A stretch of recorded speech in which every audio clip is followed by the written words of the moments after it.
In this video, we're going to go through the 7 mistakes that people often make when they're buying an alarm system. So hopefully you won't make those mistakes if you want to buy an alarm system. So keep watching.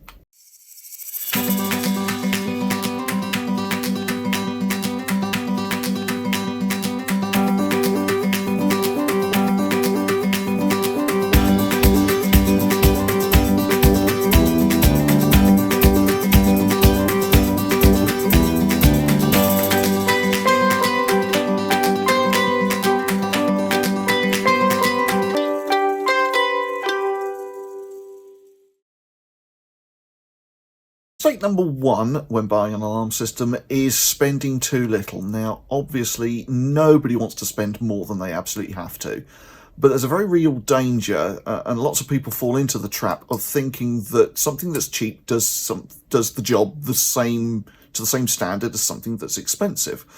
It's very rarely the case, you know. A Rolls Royce is more expensive than a Mini for a reason. Now, if a cheap off-the-shelf alarm system is all you can afford, then fine, go with that because it's better than nothing. However, a professionally installed alarm system generally has things like encrypted sensors, which an off-the-shelf alarm system probably wouldn't have. The electronic components used in them are likely to be cheaper quality and therefore they'll fail sooner.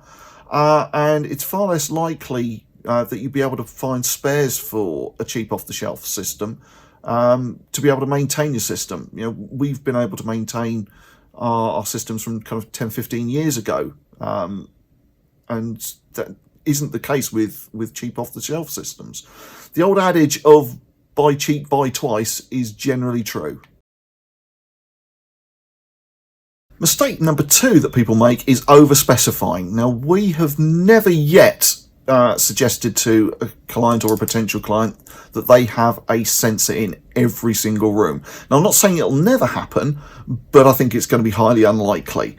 We always assess each room based on the risk in each room. Now, if someone was to come into your house in your bathroom, it's highly unlikely that they'll be content with stealing your toothbrush and then leaving the house without going into any of the other rooms. So there's very little point in having a sensor in a bathroom, generally speaking.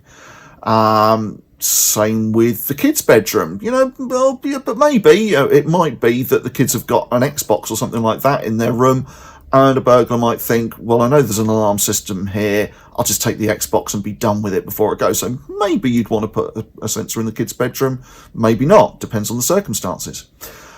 What about the master bedroom? Well, in the master bedroom, you're likely to have jewellery, you could have cash, so that is somewhere where we suggest, very often we suggest that you do have a sensor, particularly if you've got a lot of jewellery in there.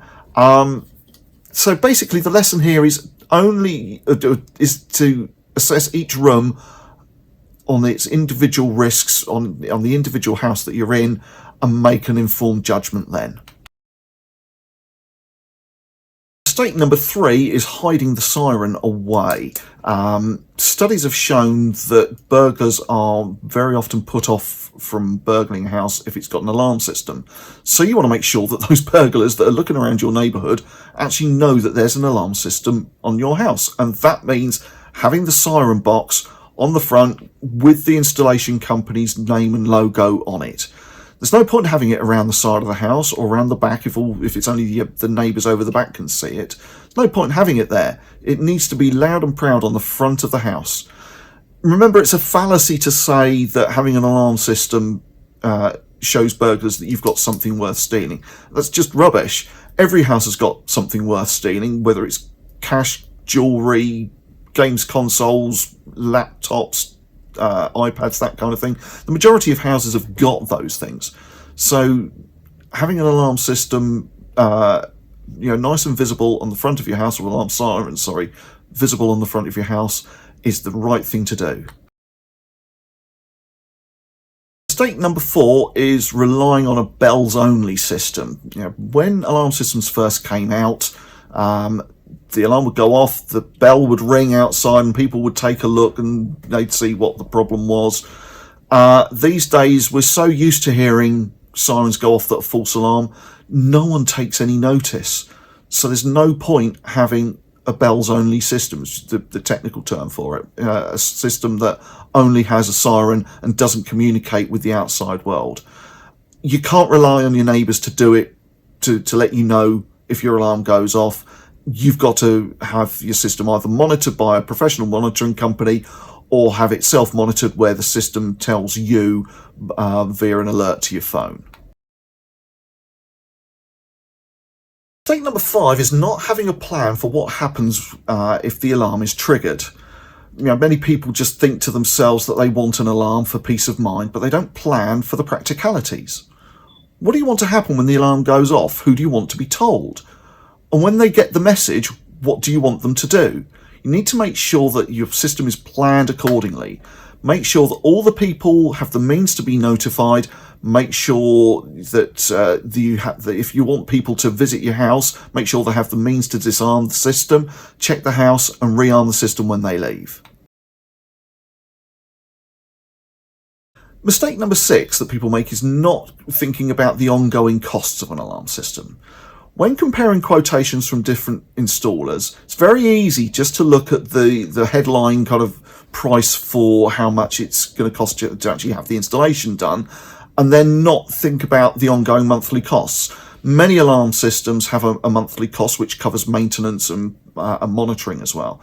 Now think about these two scenarios. Would you rather pay £500 for installation and then £40 per month ongoing, or would you rather pay £1,000 for installation and £15 a month for ongoing costs?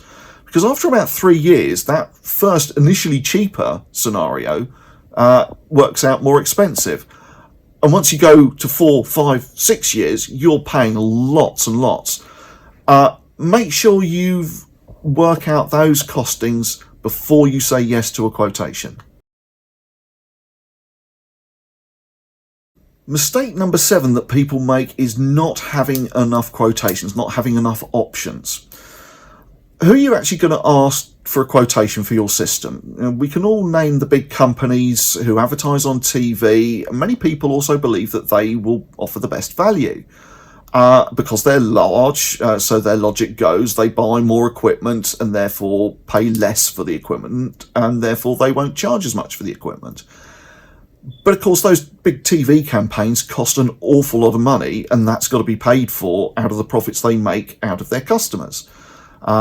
So there are plenty of small installation companies around who might be a bit more expensive to start off with, but might offer better service. It might actually be that they're cheaper to start off with and still offer better service. Or it might be that large companies do offer better value for you, but you'll never know if you don't have sufficient quotations. If you found this video helpful, it would be really helpful to us if you could like or follow or subscribe to us on your favourite social media platform. Thank you.